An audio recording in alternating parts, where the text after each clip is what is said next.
Before we start to advance concept in Python, I thought to have one more demonstration.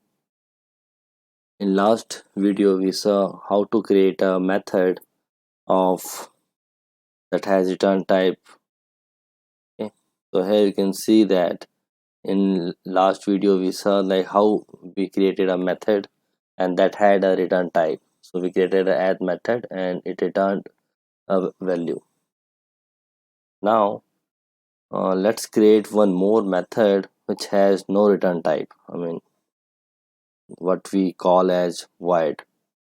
Let's define one more method here. This is a simple method. I'm just not doing anything special here. Define, let's suppose, display, and now let's copy code. Let's say for loop or while loop.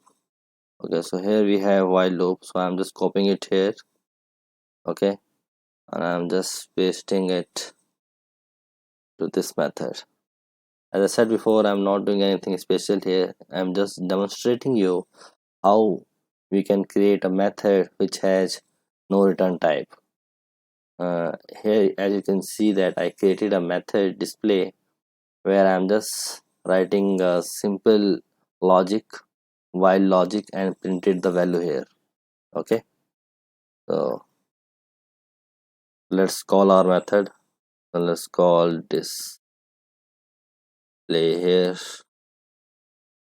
Okay, I think let's do indentation and execute the code. It should only show the output like we saw earlier. It started from 0, incremented by with 2, and it executed till 5. So 0, 2, and 4. So now you are able to create two kind of methods. One has return type and one has no return type. I mean void. So far we are good here. And from next section what I think we will see how to do we will see few advanced concept. So thank you.